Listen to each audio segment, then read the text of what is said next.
c'était la personne avec qui je voulais travailler un jour. C'était mon rêve. Le premier souvenir que tu as de Gaga, c'est lequel? Et donc moi j'étais très jeune et en même temps elle me prenait au sérieux en tant qu'artiste. On peut pas être snob parce que c'est tellement difficile de faire de la bonne pop. J'étais déjà vraiment en échec scolaire total, donc je me disais c'est maintenant quoi, il faut que ce soit maintenant. Et j'ai eu cette rupture et j'ai tout recommencé. Je vais te donner aussi une information exclusive parce que je sais que t'aimes la pop. C'est incroyable. Bonjour à tous, bienvenue dans le 2e épisode de la saison 2 du podcast. Aujourd'hui je suis trop content de recevoir Madion. Comment tu vas? Ça va et toi? Écoute, ça va super. Alors, je peux t'appeler Madion ou je t'appelle Hugo aujourd'hui? Hugo, c'est très bien. Hugo, bon, on va t'appeler Hugo. Alors, pour celles et ceux qui ne connaîtraient peut-être pas Hugo, donc il s'agit de Madion, je suis très content de le recevoir. Pourquoi? Parce qu'il a commencé très tôt, à seulement 16-17 ans, c'est ça? Plutôt 16, ouais. Plutôt 16, c'est une fierté française, puisque c'est... On peut dire que tu es un prodige de la musique en vrai, parce que il y a très peu de personnes qui commencent aussi tôt. Ouais, j'étais un peu désespéré quoi. J'avais des problèmes scolaires donc fallait que je commence tout de suite. Ok. Fallait que je m'échappe. D'accord. Moi je trouve ça impressionnant, c'est quelque chose que j'admire beaucoup et je suis très content aussi de te recevoir parce que j'ai suivi ton parcours, mais c'est vrai que j'ai toujours eu du mal à percevoir qui était vraiment Hugo. Il y a un peu une part de mystère autour de toi et c'est un peu ça que j'aimerais découvrir aujourd'hui. Et puis on va évidemment parler musique puisqu'il y a ce nouvel album qui s'appelle Victory qui est sorti et que je vous invite à aller streamer tout de suite, on en parlera. Et puis on va parler, je sais que vous m'attendez au tournant, Lady Gaga, puisque comme tu sais, il y a beaucoup de Little Monsters parmi mon audience, et tu as travaillé avec elle alors que tu n'avais que 17 ans peut-être? 18 je crois. 18 ans, ouais. Oh waouh. Ok, trop bien. Écoute, moi j'aimerais remonter un peu le temps, on va backtrack un peu tout ça. Alors déjà, juste entre nous, hier c'était la fête de la musique. Ouais. T'es à Paris, comment ça se fait? Parce que je crois que tu es aux US maintenant, c'est ça? J'habite à Los Angeles et je suis rentré pour la fête de la musique et puis pouvoir passer ma sortie d'album à Paris et puis te voir toi. Oh, ça fait plaisir. Mais ça faisait longtemps que tu n'étais pas venu ici? J'essaie de passer de plus en plus souvent. Donc dès que j'ai l'occasion, j'ai l'impression de reconnecter beaucoup avec la France et je me sens plus en phase en fait. Il y a une période où j'avais presque peur, c'était presque intimidant. Ah ouais? Il y avait quelque chose avec les États-Unis où je me sentais protégé, c'était comme ça faisait partie un peu de l'imaginaire et il y avait un enjeu émotionnel très fort avec la France et mais là ça va, je me sens plus à l'aise. Il y a quelque chose de très intime pour moi dans le fait de parler avec la même langue que ma famille ou mes amis, tu vois. Je vois. Justement, on va parler de ta famille. Donc tu as grandi à Nantes, tu es un petit Nantais. On disait que tu avais commencé très tôt et que tu avais besoin un peu de fuir une certaine réalité, c'est ça? Plutôt une scolarité compliquée, ouais. Moi, j'ai toujours adoré la musique et la création en général. Depuis que j'ai 11 ans, je fais du montage, du graphisme et de la musique. Et mon rêve, ça a toujours été d'être dans la musique d'une manière ou d'une autre. Okay. Mais je m'imaginais, je sais pas, être assistant dans un studio et tout, n'importe quoi allait m'aller. Et du coup, j'ai essayé de travailler le sujet et d'apprendre en autodidacte le plus possible. Et ouais, quand j'ai eu 16 ans, ce qui est l'âge légal, on peut arrêter d'aller à l'école, je me suis lancé. Et j'ai eu beaucoup de chance, c'est allé très très vite à ce moment-là. Putain, c'est ouf. Mais à 11 ans, donc tu dis avoir commencé la musique, est-ce qu'il y a eu un déclic ou une découverte musicale qui t'a donné envie de foncer dans ce terrain-là? Ouais. Je viens pas d'une famille particulièrement musicale, c'était pas quelque chose de très important dans ma famille, mais je suis tombé sur Daft Punk. J'ai regardé un documentaire sur... c'était MTV, qui retraçait la carrière de Daft Punk, et j'étais fasciné. Évidemment, les personnages, puis surtout les sons me semblaient impossibles à comprendre. J'avais pas conscience de ce que c'était un synthétiseur ou des samples, et donc il y avait une sorte de mystère à percer. Et donc j'ai piqué l'ordi de mon père, et pour essayer d'aller trouver des logiciels et comprendre comment ça marchait. Donc pour moi, c'était ça le début, quoi. C'était résoudre le mystère de ces sonorités. And the rest is history. C'est drôle. Moi, quand j'étais petit, je sais pas si tu connais ce logiciel. J'avais trop envie aussi de produire de la musique. Maintenant, je préfère mettre en avant ceux qui la font. Je préfère. Mais je m'amusais sur un logiciel qui s'appelait EJ. Bien sûr. Tu connais EJ? Ouais, c'était mon premier logiciel aussi, quand j'étais en CM2. Ah waouh, putain. Ouais, je crois qu'on est un peu de la même génération, peut-être 94? Ouais. 92. Mais putain, j'aimais trop ce... Bon, c'était un peu plus simple, c'était des boucles existantes, et c'était la première étape. Et ensuite, quand j'ai commencé à me lasser un peu des boucles, je suis passé sur... J'avoue, c'était souvent les mêmes. Sur FL Studio, et que j'utilise encore aujourd'hui. Donc, incroyable. ça allait vite. Ouais, tu parlais de Daft Punk. J'ai vu récemment sur Instagram, tu as posté une photo d'un ticket de concert et tu disais que 20 ans plus tard, c'était la sortie de Victory, c'est ça? C'est ça. C'est Ouais, c'est fou. C'était le premier concert que j'ai vu dans ma vie. Il y avait ma tante qui avait gagné des places. Et c'était à Nîmes, aux Arènes de Nîmes. Et du coup, elle m'a invité. Je devais avoir 13 ans.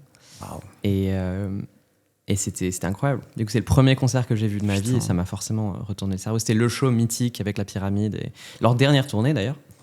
Et c'est une grosse influence encore jusqu'à aujourd'hui. Incroyable. Alors moi, c'était les 10 commandements. Trop bien, un classique.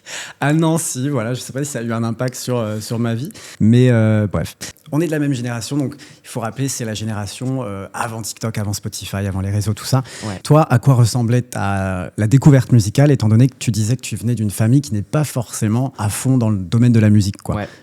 Ça s'est fait sur Internet. C'était les premières années de YouTube. Donc, c'était un moyen de découvrir de la musique.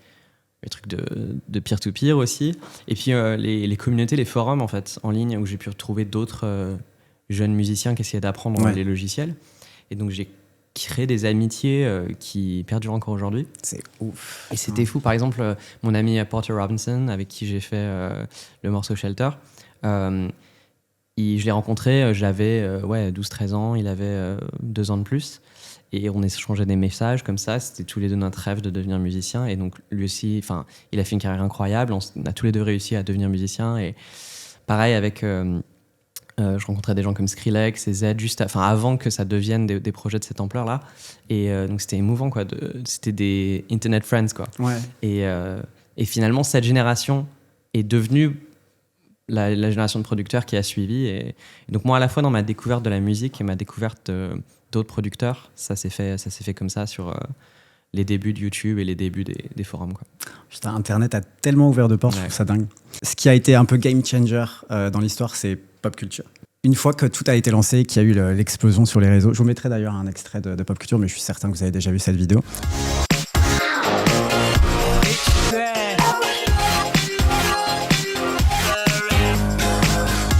Ça a dû être bizarre quand même pour quelqu'un de ton âge d'avoir autant d'expositions comme ça et de retours sur cette vidéo. Je vais te donner aussi une information exclusive parce que je sais que tu aimes la pop, donc le contexte précis, c'est que en fait, j'avais déjà gagné des concours de remix, donc je commençais à mettre un premier pas dans l'industrie. Ouais. Et du coup, il y a Yel, le groupe Yel, qui m'a contacté et qui m'ont demandé de faire un remix du morceau Que veux-tu et de faire leur première partie. Et quelques mois plus tard, je crois que c'était au Point éphémère. Paris. Okay. Je sais pas si ça existe encore. Si, ça existe encore. Et du coup, j'ai commencé à faire ce remix et je m'étais beaucoup mis la pression parce que voilà, c'était mon premier remix pop en français. Et il y a un moment, je bloquais dessus. Et donc, je suis allé au magasin de musique et j'ai acheté le Launchpad, le contrôleur en question. Et donc, j'ai fait Pop Culture pendant mon jour de pause milieu de la production du remix de Yel, en fait. Et donc, pour moi, c'était un peu mon hobby, quoi. C'était pour relaxer. Mais j'avais eu ce concept depuis longtemps de faire un mash-up live avec des bouts de samples, parce que j'étais dans une logique où j'étais très influencé par une musique qui se basait sur des samples, dont Daft Punk, Justice, tout ça. Mais dans ma musique originale, je refusais cet usage, je n'utilisais pas du tout de samples. Donc pour moi, c'était l'occasion d'aller à l'extrême inverse pour un morceau et d'en faire un qui est entièrement constitué de samples. Et du coup, j'ai créé ce morceau et je l'ai filmé. Et j'avais quand même une bonne intuition où je pensais que ça allait marcher, quoi. Enfin, je marchais, mais je ne sais pas à quelle échelle. Je me disais, il va peut-être y avoir 10 000 vues et voilà, peut-être que ça va m'aider un peu. Je trouvais que c'était cool. Donc, je l'avais mis de côté. Je l'ai tourné peut-être en avril et je l'ai sorti en juillet.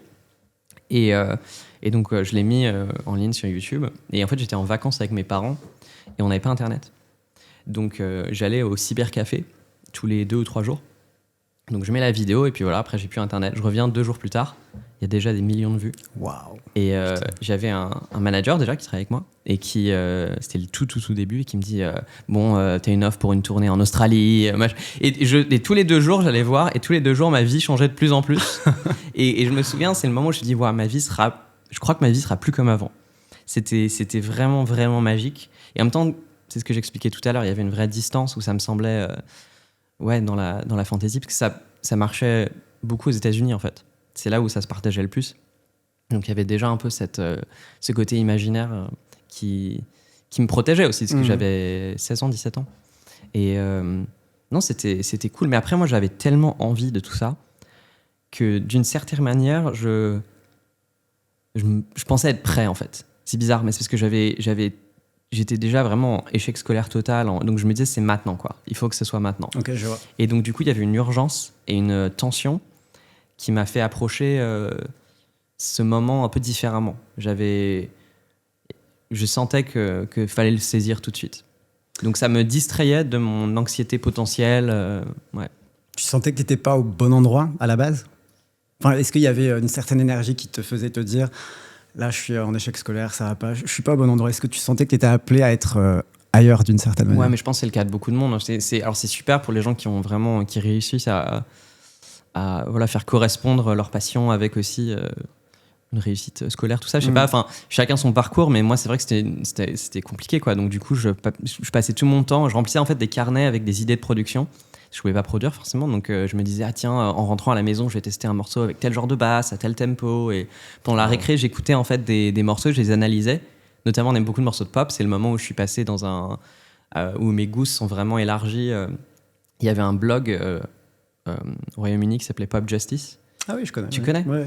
Et en fait, qui avait un certain humour, mais qui présentait la pop, notamment anglaise, avec à la fois humour et intelligence. C'était le début du journalisme qui prenait la pop au sérieux. Ouais. Et je me suis dit, waouh, c'est de la musique que j'adore, qui me touche, que j'estime être compliquée, où je me dis, alors qu'il y avait beaucoup de mépris, où les gens se disaient, ah ouais, c'est commercial, tout ça. Moi, je me disais, non, il n'y a rien de plus difficile que de faire de la bonne pop. Et du coup, je découvrais tous les jours de nouveaux morceaux sur ce blog et je les analysais, j'essayais de comprendre comment faire de la pop. Et après, je rentrais à la maison. C'est génial. Et je faisais des remakes un peu de productions que j'entendais, tout ça. Ce pop culture, il a quand même été game changer.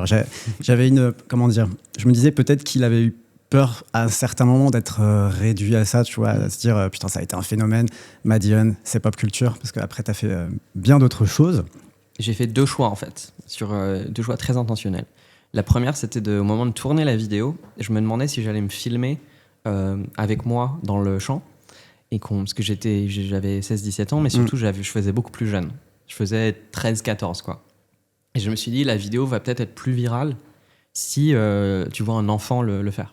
Ouais, oui. Et finalement, j'ai choisi de le cadrer avec juste mes mains, et je suis ravi d'avoir fait ça parce que personne me ramène à ce look-là. Et par exemple, là, cette semaine, la vidéo est redevenue virale à la 20e fois. Ça fait 1 million de vues sur Instagram, là, cette semaine. Et s'il y avait ma tête d'enfant, je pourrais pas vraiment en profiter, alors que là, c'est timeless, quoi. Ouais. Et donc, il y a cette dimension-là qui était importante. Et l'autre, c'était qu'effectivement, après Pop Culture, j'ai fait le choix de jamais refaire la suite, de jamais le refaire, de jamais être catalogué. Et donc, c'était un risque, mais c'était une bonne décision, je pense. Sinon, j'aurais pu être le match-up guy, quoi. Ouais. Oui, c'est un peu, ça me fait penser à DJ Earworm, alors je le prononce certainement pas très bien. Earworm, qui lui faisait aussi des mashups. Je sais même pas qui est ce mec, hein, mais qui faisait des mashups pop chaque année, que j'aimais bien. Et puis au fil du temps, tu sais, tu te lasses un peu. Et je trouve que d'en avoir un seul, ça rend le truc plus exclu, plus iconique, quoi. C'est vrai qu'il y a des artistes parfois, notamment dans ton secteur, EDM, dance, tout ça, qui choisissent par exemple de porter un casque. Je pense à Daft Punk, je pense à d'autres, comment il s'appelle, Deadmau5 peut-être. Qui choisissent Marshmello, qui choisissent de se cacher, peut-être pour se protéger d'une certaine manière, mais aussi créer un personnage. Est-ce que toi qui m'as l'air si mystérieux, je me trompe peut-être, mais est-ce que ça a été une réflexion dans ta tête de dire ouais, peut-être que dans ma carrière d'artiste, je vais cacher mon identité ou pas? Moi, c'était très important pour moi de ne pas être trop associé à mon âge, parce que je voulais avoir une carrière assez longue, et donc je voulais pas que ce soit ça un peu le headline. Et du coup, au début, je voulais pas être pris en photo. Je me suis un peu fait avoir. J'avais une interview avec, je crois que c'était Télérama ou un truc comme ça. Et je devais faire un photoshoot. Et j'avais dit, ouais, je vais être mystérieux dans l'ombre et tout, je me cache. Et à un moment, il me dit, regarde-moi. Je le regarde, flash. Non. Et c'était la photo. Je me dis, bon, bah, trop tard, quoi. J'aimerais savoir, déjà, reparle-moi de ce nom Madian. Je sais pas si tu l'as déjà expliqué, en tout cas, moi, je sais pas d'où ça vient. J'avais un pseudo en ligne sur MSN, feu MSN, c'était Demon, parce que je voulais être trop dark, et j'ai juste, c'est un anagramme, en fait, j'ai changé les lettres. C'est ça. D'accord. Ouais. Je pensais que c'était mad, crazy, tu vois. Non, c'est vraiment, j'ai choisi j'ai testé différents trucs, et j'aimais bien l'idée d'un nom abstrait, parce que je peux lui donner du sens et changer le sens du mot, en fait. Ouais, grave. Madian, je sens bien, j'aime bien. Garde-le. Est-ce que tu peux me parler de Hugo? Parce que Madian, c'est ton monde, c'est ton univers, c'est ta musique. Mais est-ce que tu pourrais parler un peu de toi? Ça peut paraître bête comme question, mais comment tu décrirais Hugo? Quelle est sa personnalité? Finalement, Hugo et Madian, c'est quand même Très lié. très lié. Ouais. Et donc, moi, je pense que ma personnalité, mon trait principal, c'est j'ai l'impression d'être un faiseur, tu vois. Donc, j'aime bien faire les choses moi-même. Et parfois, en fait, ce serait mieux de déléguer et d'être un peu plus l'architecte, comme beaucoup d'artistes qui ont beaucoup de talent, qui vont trouver des gens. Et moi, j'aime collaborer, mais j'aime beaucoup faire. Donc, je fais beaucoup de graphisme, je fais le montage des clips, j'aime bien apprendre des techniques. Et donc, pour moi, c'est ça qui me définit, parce que depuis l'enfance, c'est ça que j'aime apprendre, un nouveau logiciel, un nouveau truc. Beaucoup de curiosité. M'intéresser à un nouveau. Récemment, par exemple, je me suis intéressé à la mode, donc j'ai fait des recherches, ça m'a intéressé. Et donc, je pense que c'est ça mon trait principal. Excuse-moi de te couper, mais sur la mode, j'ai vu ce petit shift et j'adore. J'ai vu la vidéo de toi passer où tu es dans les rues avec Rose. Ouais. Et où tu te fais arrêter, où on parle de ton style. Je me suis dit, putain, il est stylé. Hein. Ah ouais, non, j'adore, je valide. C'est devenu En fait, j'ai réalisé que c'était un vocabulaire. En fait, pareil, je suis très inspiré par la pop, même dans les aspects plus électroniques de ma carrière. J'ai beaucoup travaillé avec Lady Gaga et tous les jours en studio, elle avait C'était un look incroyable, il y a une vraie énergie. Je me suis rendu compte qu'on peut vraiment s'exprimer avec ça. Et donc là, récemment, je me suis dit, allez, c'est le moment d'explorer ce vocabulaire. Ça correspond à cet album. Et donc, j'ai commencé à travailler avec Samy, mon styliste, et Rose, ma copine aussi, qui est très sophistiquée. Tout à l'heure, on parlait de Justice et de Daft Punk. Mais est-ce qu'aujourd'hui, 16 ans plus tard, il y a des nouvelles têtes ou des nouveaux artistes qui t'inspirent pas mal, ou chez qui tu aimes l'énergie ou la musique, ou qui tu penses apporte quelque chose de nouveau aujourd'hui dans l'industrie musicale? Ouais, il y a par exemple Slater, avec qui j'ai travaillé, c'est incroyable. En ce moment, ça y est, le monde comprend à quel point c'est génial. Et puis après, je fais des redécouvertes. Donc là, je suis dans ma période Kylie Minogue. Oh. Ouais, l'album Fever. Donc là, je suis à fond dedans. Et puis en fait, moi, donc l'ordre un peu de mes découvertes, c'était la musique électronique. Donc Daft Punk. Ensuite, ça a été la pop anglaise, genre Girls Aloud et tout ce genre de choses. Ellie Goulding et tout, avec qui je peux travailler plus tard. Et, je savais pas pour et Lady Gaga, énorme influence en tant que fan, genre énorme. Et ensuite, j'ai redécouvert la musique électronique sous d'autres formes. Et ensuite, des classiques. Ensuite, les Beatles, ça a été très important pour moi, c'est une grosse influence. Et en ce moment, je suis... Underscores, Fleetwood Mac, Stevie Wonder, Mylène Farmer et Daft Punk. Et tu vois, c'est toujours un peu mélangé, quoi. J'adore parce qu'il y a beaucoup d'influences qui sont très différentes. Et j'adore parce que aussi la manière dont tu parles de la pop, il y a ce truc où parfois elle est, comme tu dis, elle est un peu jugée comme étant commerciale, mainstream, trop formatée. Et j'aime les gens qui la respectent. C'est tout. C'est tellement difficile. Ouais. C'est ça le truc, c'est que on peut pas être snob parce que c'est tellement difficile de faire de la bonne pop, d'avoir un refrain classique. C'est vraiment, pour moi, c'est le level ultime de la musique, quoi. Après, sur cet album Victory, on en parlera plus tard, mais j'ai exploré aussi une autre partie de mes goûts. Donc il y a des influences très punk, Ramones, des trucs un peu limite pop punk et tout. Donc donc il y a quand même des morceaux très pop, mais voilà, je me suis dit, en fait, il y a cette théorie, je sais plus qui l'a dit, mais que ton premier album établit qui tu es, le deuxième établit une lignée, et le troisième complète un triangle. Exact. Et donc je me suis dit, c'est mon troisième album, il faut que j'aille super loin, comme ça j'élargis le champ de mon triangle.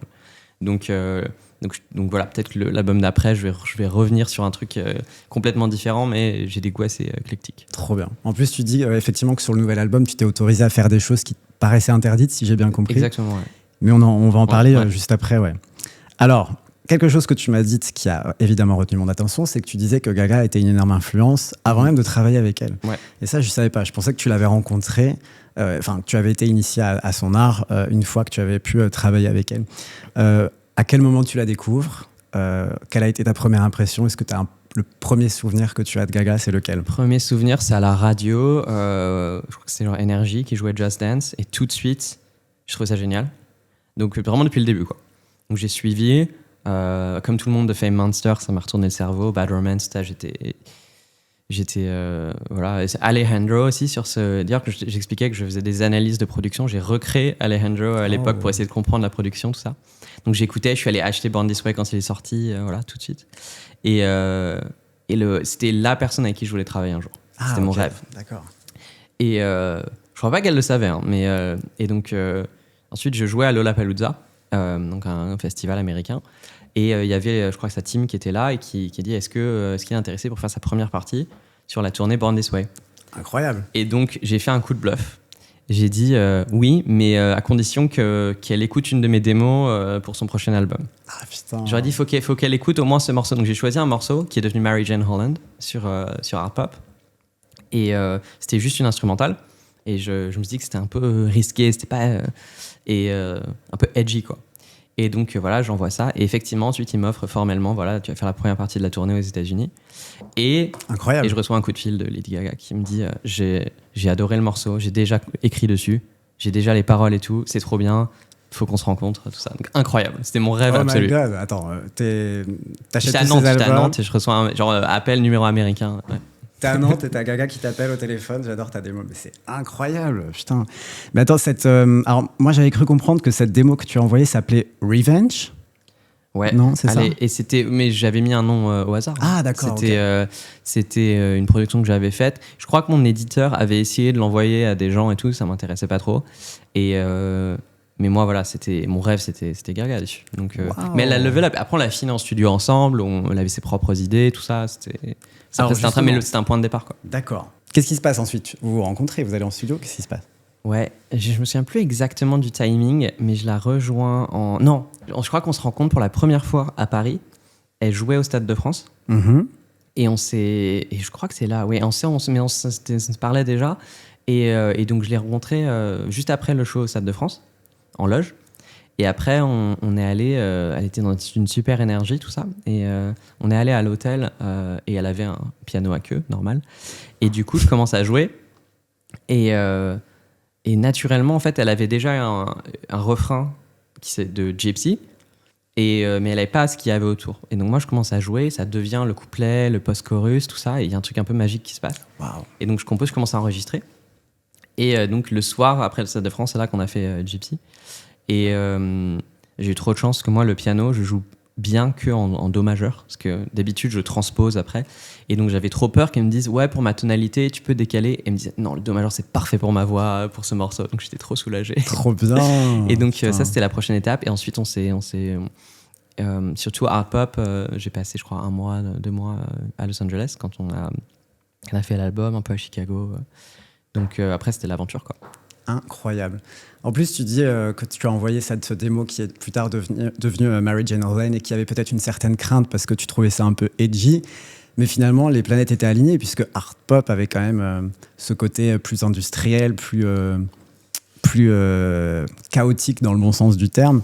Et ça a toujours été une artiste qui a cette dimension expérimentale. Et je me disais que si je lui envoie quelque chose de générique qui pourrait marcher avec quelqu'un d'autre, ça n'a pas d'intérêt. Donc pour moi, je me disais c'était ça qui pourrait être notre point d'entrée ensemble. Et puis après, voilà, quoi. Comment tu décrirais la personne que tu as vue en studio? Enfin, est-ce que tu te sentais à l'aise? Parce que tu es quand même passé de fan à collaborateur. C'était un contexte assez intime. Il y avait 3 producteurs. Il y avait moi, Z et DJ White Shadow. On était en studio. On avait chacun notre studio. Elle avait pris tout le studio. Et donc elle venait tous les jours à travailler sur plusieurs morceaux en même temps. Tout ça. Et c'est devenu... donc il y avait un côté très proche, quoi. Et donc plein de moments vraiment magiques. Et je parlais de l'idée que j'essaie d'être un faiseur, et c'est vraiment son cas. Donc elle écrit toutes les mélodies, les paroles, elle n'a pas une team de songwriters, c'est elle qui fait, quoi. Elle a des vraies idées de production et elle respecte vraiment les gens avec qui elle travaille. Et donc moi j'étais très jeune, mais elle était à la fois, elle me protégeait et en même temps elle m'enseignait des choses, et en même temps elle me prenait au sérieux en tant qu'artiste. Elle savait que parfois, quand t'es jeune, les gens ils prennent pas au sérieux, ils prennent pas tes idées au sérieux, et elle m'estimait artistiquement, et ça c'était très important. Donc c'était non, pour moi c'était une expérience excellente. Je sais que voilà, il y a des hauts et des bas dans la vie d'une artiste et tout ça. Donc, pour elle, c'était des moments aussi qui avaient leur propre dimension. Mais pour moi, c'était juste incroyable. C'était génial. Et non, c'était encore mieux que ce que j'aurais pu imaginer en tant que fan. Et puis surtout, on a fait la tournée ensemble, en fait. Oui, tu as fait la première partie du... je fais la première partie de Born This Way Wall aux États-Unis sur l'essentiel de la tournée. Wow. Et donc, voilà, donc c'était tous les soirs. Tous les soirs, je revenais en fosse pour regarder le show aussi, parce que j'aimais trop le show, quoi. Puis après, on allait travailler, tout ça, c'était des trucs incroyables, quoi. Et elle est très fidèle aussi, donc voilà. Ensuite, on s'est retrouvés sur Chromatica, tout ça. Ah oui, sur 911. Et je me souviens aussi de cette photo, je pense que tu vois, celle dont je parle, où elle te fait un bisou et je crois que tu es de côté comme ça, en blanc aussi, je crois. Ouais, je crois, sur un t-shirt. Ouais. Mais c'est marrant, on en a parlé récemment et on se disait qu'il faudrait qu'on la refasse, mais avec la barbe, quoi. Grave. Est-ce que tu te souviens dans quel contexte elle a été prise, cette photo ? C'était après le Stade de France. C'était après le Stade de France, ok, waouh. Tu as travaillé sur Venus aussi un peu ? Ouais. Où là, en fait, donc, le morceau existait déjà, enfin, il est déjà composé. Et donc, moi, j'ai fait une passe de production, donc les batteries, les synthés, tout ça. Et elle avait un peu la vision. Et à un moment, je lui ai dit, vas-y, j'ai fait mon étape de production. Je suis curieux de voir ce que tu prends ça et va au bout de la production. Et du coup, moi, après, j'étais plus en studio et c'est lancé sur une version où, en fait, elle a rajouté des instruments acoustiques, une basse acoustique, qui n'est pas quelque chose que j'aurais fait parce que j'ai une culture beaucoup plus électronique. Et donc, c'était vraiment intéressant comme collaboration. Sur les 3 morceaux d'art pop, c'était très différent parce que Mary Jane Lawrence, c'était vraiment ma production et elle a écrit dessus. Sur Venus, il y avait le morceau, je l'ai produite et après, elle a rajouté sa couche en tant que productrice. Et sur Gypsy, il y avait déjà un refrain et après, on a composé le reste ensemble et je l'ai produit. Il y a toujours eu une idée un peu sombre autour de cet album et dans la manière dont il a été développé et la manière dont il a été reçu aussi. Moi, c'est un album que j'adore, c'est aussi un fan favorite parmi les Little Monsters. Ouais. Est-ce que tu penses que cet album est peut-être était en avance sur son temps ? Moi, j'ai un peu cette impression-là aujourd'hui. Je pense aussi parce qu'à l'époque, il a été peut-être vu comme étant un album contemporain. Enfin, il a été comparé peut-être à de la musique électronique pop contemporaine et c'était en décalage. Et en fait, c'est ça qui fait que c'est un album qui est pas daté, comme d'autres trucs de l'époque. Il n'y a pas de clichés de break dubstep à la con, des trucs qui étaient très à la mode à ce moment-là. Oui, c'est vrai. Et donc, je pense que son identité est beaucoup plus claire avec le recul du temps. Et moi, j'étais plus concentré sur la partie studio que le rollout ou le reste, tu vois. Mais j'imagine que c'était... une période qui avait une dimension compliquée, mais c'est vrai qu'elle, elle me protégeait, elle était là, elle me donnait des pep talks, tu vois. Et donc moi, c'est vraiment, j'ai reçu cette force et je l'ai vécu comme ça, donc je l'ai vécu différemment peut-être du public. Mais donc moi, j'en avais une expérience qui était quand même cool. Après, je me dis toujours, ouais, j'aurais pu aller plus loin, j'aurais pu faire plus de choses, tout ça. Mais ça, c'est vrai pour tous les projets. Mais je suis content qu'aujourd'hui je croise beaucoup de Little Monsters pour qui c'est un album qui arrivait à un moment de leur vie, surtout ceux qui sont quelques années plus jeunes que moi. Ils avaient peut-être 12 ans quand c'est sorti et c'était leur éveil pop, quoi. Alors, j'imagine que tu as une attache peut-être sentimentale sur les chansons sur lesquelles tu as travaillé, mais est-ce que tu saurais me faire peut-être un top 3 des chansons que tu préfères sur cet album ? Alors, petit challenge. Ok, en vrai, Gypsy a mon cœur. Ok. C'est le morceau que je préfère, je crois. Même, je pense que si je l'avais pas fait, ce serait quand même mon préféré. Ok. Normal, forcément, c'est mes goûts aussi, donc voilà. Et c'est un gros refrain, quoi. C'est vrai. En deuxième, je trouve Donatella est marrant. Et c'est vraiment cool. Et Aura, en termes de production électronique, est tellement impressionnant et effectivement tellement avant-gardiste. Donc ça, c'est le premier truc qu'on m'a fait écouter, parce que le morceau existait déjà sur Art Pop pour me donner un peu le ton. Et ça m'avait retourné le cerveau, je trouvais ça incroyable. Applause, moi je trouve que c'est un de c'est vrai, Applause. C'est un de ses meilleurs leads pour moi, j'adore ce clip aussi. Aussi, mon cher Madiane, j'ai retrouvé un vieux tweet de Gaga. Alors, je ne saurais pas te dire je l'ai retrouvé sur un forum, donc je ne sais pas s'il est réel, s'il a vraiment existé. Tu vas me dire si ça te dit quelque chose. Ça date de 2012. Quel beau travail aujourd'hui en studio. Ça fait tellement longtemps qu'on travaille sur ce morceau qui s'appelle Tinnitus. Ouais. J'en ai des acouphènes. De quoi il s'agit ? Écoute, je suis en NDA, donc dans le doute... Non mais c'est vrai, par respect, je suis vraiment dans le respect et tout, donc je me dis, si c'est pas un truc qui est sorti, qui est officiel, tout ça, vas-y, c'est pas mon projet, c'est pas mon album, donc voilà, écoute, il y a un tweet, il y a eu plein de morceaux qui ont été faits sur l'album, qui sont sortis, pas sortis. Il y a des morceaux super qui finalement, voilà, c'est la vie d'un projet, quoi. Bien sûr. Donc je vais pas t'en dire plus que le. On va Non, tu peux garder, hein, mais okay. c'est juste, vas-y, je vais faire le mystérieux, quoi. Ok. Il faut garder un peu de mystère, si ça. Ensuite, il y a eu donc Chromatica, moi qui Ouais. est un album que j'adore. On était en 2020, post-Covid, machin. Enfin, on était en plein Covid d'ailleurs. C'est un album qui personnellement m'a beaucoup marqué parce qu'il était très pop, très dance, mais il y a aussi beaucoup, il y avait beaucoup le côté catharsis et intime de Gaga sur cet album. Tu as travaillé sur 911, qui est une chanson que j'adore, et tu racontes que tu as immédiatement perçu ce qu'il fallait changer. C'est-à-dire ? En fait, c'était différent, c'est-à-dire que c'était un album qui était produit par Blood Pop, qui était avec qui j'avais reconnecté par hasard, on s'était rencontrés et tout ça, que j'aime beaucoup. Et il m'avait montré des démos, tout ça. Il me disait qu'il bloquait sur le morceau 911, qui était déjà écrit, mais la production était très rudimentaire. Et je l'avais entendu et je me dis, mais c'est ça qu'il faut, quoi. Donc j'ai récupéré les stems et j'ai commencé à produire un peu. Et puis j'habitais en fait à côté du studio, parce qu'entre-temps, j'avais déménagé à Los Angeles. Et donc, le lendemain, je suis arrivé au studio, Gaga est arrivée, on s'est retrouvés, c'était très émouvant, tout ça. Et on a parlé de hard pop, de tout ça. Et puis elle a enregistré ses voix, elle a réenregistré ses voix. Et moi, j'ai fait des petits tweaks, j'ai juste changé une note sur la mélodie du refrain, un truc, j'ai refait les drums, j'ai changé un peu les accords. Enfin, un truc où j'ai écouté le morceau et j'ai dit c'est trop bien, mais je pense que c'est ça qu'il faut, quoi. Et ça, c'est agréable. Parce qu'il y a des morceaux où voilà, tu pars de rien, donc il y a une sorte de... Tu dois imaginer ce que ça va devenir un peu de manière plus abstraite. Et là, c'était un morceau qui était déjà existant, mais qui était bloqué, quoi. Et donc, je me sentais utile. Et donc ça, c'était très, très cool. Mais non, c'était cool de pouvoir continuer un peu cette histoire. C'est quelqu'un qui est très, très fidèle aux gens avec qui elle travaille aussi. Par exemple, quand je la revois avec son groupe, c'est le même groupe qu'avec qui j'ai tourné à l'époque, il y a 13 ans, tu vois, sur Born This Way. Ouais. Donc c'est quelqu'un qui... Ouais, c'est les liens humains réels, tu vois. Sur ce genre de calibre, c'est vrai qu'on pourrait se dire, ok, les équipes doivent tout le temps changer, il doit y avoir des équipes immenses qu'elles ne voient peut-être même pas. Donc c'est rassurant aussi d'entendre ça. C'est quelqu'un qui aime l'art, qui est très impliqué et qui comprend. Et alors forcément, oui, il y a des équipes qui changent, il y a des producteurs, faut évoluer aussi, quoi. Mais il y a quand même il y a quand même un lien. C'est vraiment une faiseuse, quoi. Et ça, c'est pour ça que je connecte, c'est que j'ai pas l'impression de travailler avec une marque, quoi. Tu vois. Ouais, je vois ce que tu veux dire. C'est trop touchant que vous puissiez vous retrouver des années plus tard. Ce qui a changé, c'est ta barbe, peut-être. Mais le talent est toujours là et je trouve ça trop touchant aussi, émouvant qu'elle y ait cru dès le départ. Je pense qu'elle aussi, tu vois, elle a souvent été pas forcément prise au sérieux en étant une femme.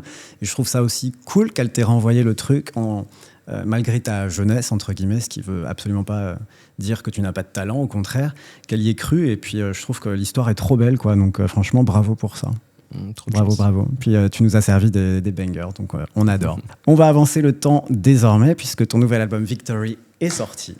Alors je voulais commencer par te dire quels étaient mes préférés. Ok, alors je suis curieux. T'en fais ce que t'en veux. Hein, ok, vas-y. Alors mes préfs sont Enjoy, Lonely Space Age et Dancing on Your Grave. Ok, ça fait sens. Ouais. Ça fait sens, ouais.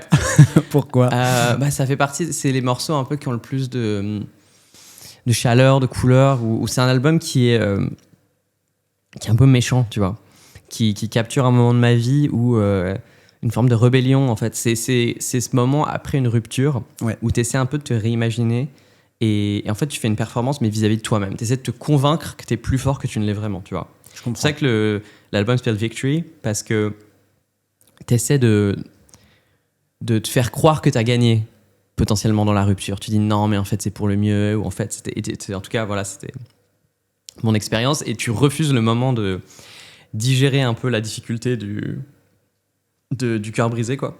Et donc c'est pour ça que l'album commence avec des morceaux qui sont assez punk, en fait. C'est même pas chanté, c'est de la distorsion, c'est cette énergie un peu... Le côté rebelle. Pardon ? Le côté rebelle. Ouais, c'est ça, et le côté un peu presque masculin, en fait, et qui au fur et à mesure disparaît, et à la fin sur Lonely Space Age, les guitares sont parties et c'est une balade synthétiseur qui est très beaucoup plus émotionnelle, et donc c'est un peu ça l'arc, le concept de l'album. Et donc tu as des moments plus électroniques et des moments aussi plus pop comme ceux que tu as cités, qui sont plus genre refrains, qui est quelque chose que je voulais sur le live, pouvoir faire un gros refrain anthémique comme Dancing on Your Grave ou des trucs comme ça. Ouais, je l'adore. Mais ouais, c'est un détour un peu dans ma discographie et j'ai l'impression que ça me permet d'explorer des influences qui n'auraient pas été possibles sur l'album d'avant. Et j'ai l'impression que ça me élargit le champ des possibles, tu vois. Par rapport à mes futurs morceaux, si je fais ça, ils vont avoir une autre couleur par contraste avec ça, tu vois. Donc, et je me dis, c'est un album que j'aurais pu faire que à ce moment-là. Et donc, il y avait un truc à saisir et je suis trop content de l'avoir fait. Et ouais, donc je suis super fier de. Faut un peu assumer sa liberté. Enfin, après, moi, j'adore les artistes pop qui ont des eras, tu vois. Donc, pour moi, c'est vraiment une era super spécifique. Qui vient après une rupture, en vrai. Et je trouve ça beau aussi, j'ai adoré aussi le visuel de l'album. Il y a ce côté où tu as l'air complètement abattu, on voit que tu en as bavé, tu sais, même dans ton expression. Et puis à la fois, c'est vrai que l'album s'appelle Victory. Ouais, donc, c'est exactement le contraste. C'est l'idée, c'est que la pochette de l'album est une défaite et l'album s'appelle Victory, ce qui montre que c'est un mensonge en fait. Ouais. Mais il y a conceptuellement, visuellement, c'est vrai que je me suis beaucoup servi de la mode et d'accessoires. Par exemple, on a fabriqué ce pansement métallique, tu vois. Et l'idée, c'est de se dire, voilà, c'est une blessure, mais c'est aussi un bijou, en fait. Il y a une sorte d'artificialité. Je me suis rendu compte qu'aussi, il y a l'idée de se masquer, de se confondre dans une silhouette. Et la mode peut te permettre de créer des silhouettes qui ne correspondent pas vraiment à ton corps et qui sont une invention, une dimension de fiction. Donc, il y a beaucoup de looks pour l'album où...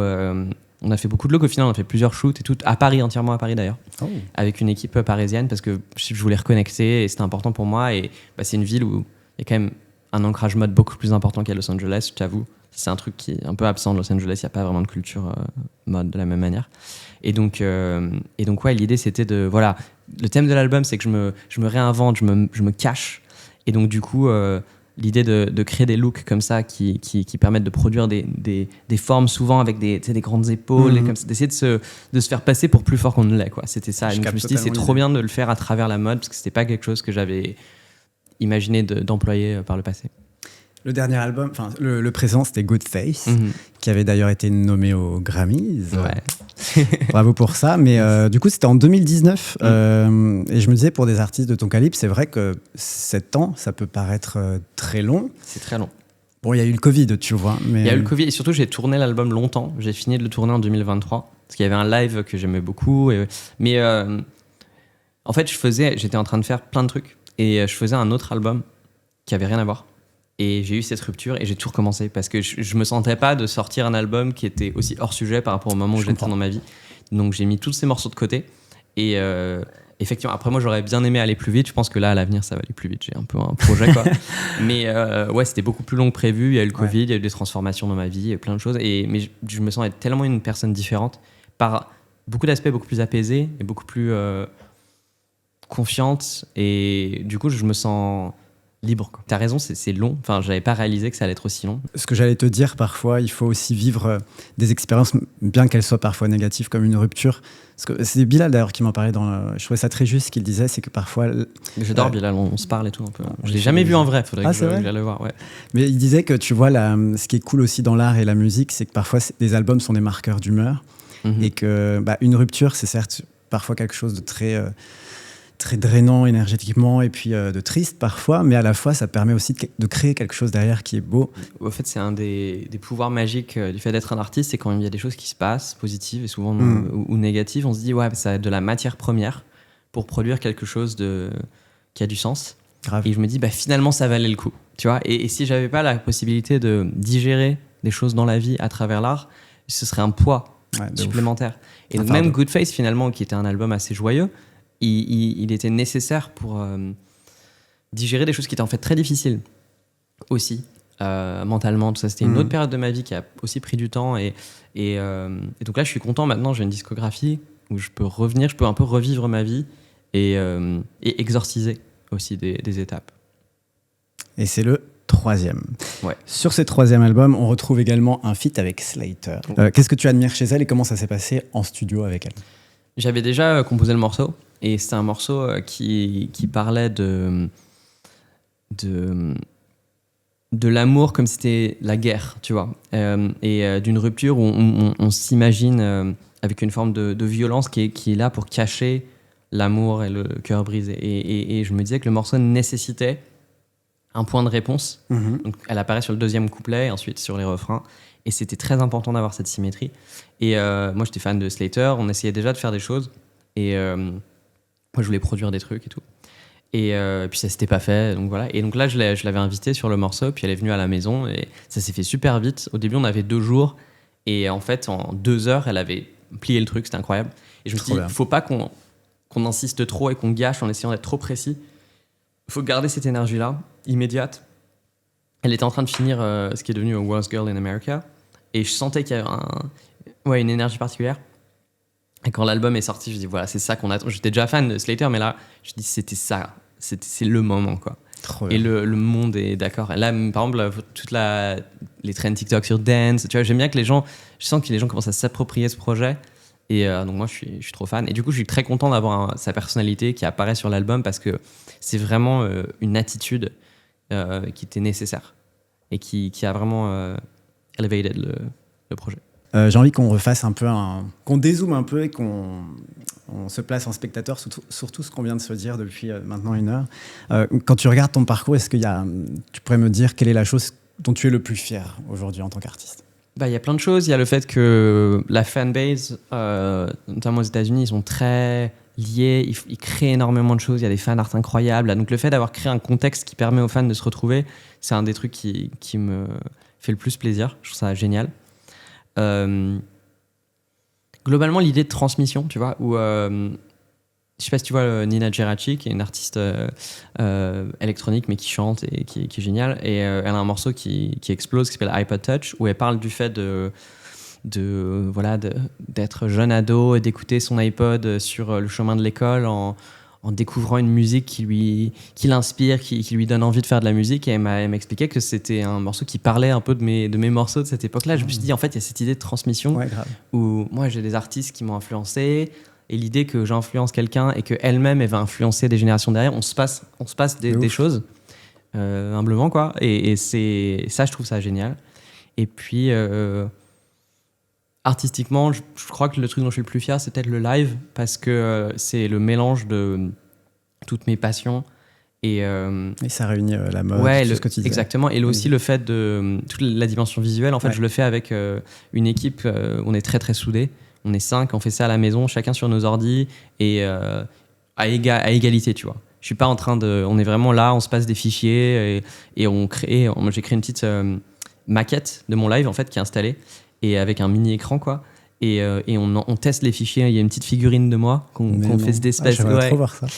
on a filmé un documentaire, je vais le mettre à un moment. Trop bien. Mais et donc on est là autour et on est là pendant genre 6 semaines, tu vois, à faire le live, à être ensemble chez moi. J'ai une bibliothèque avec plein de livres, de références. On essaie d'éviter d'aller sur internet, tu vois. Donc quand je voyage, je vais beaucoup au Japon, des endroits comme ça, j'achète beaucoup de vieux livres, de décors d'opéra, de mode, de tout ce que tu veux. Et donc on est là dans cet endroit donc pour moi le processus est magique et le résultat, j'en suis très fier.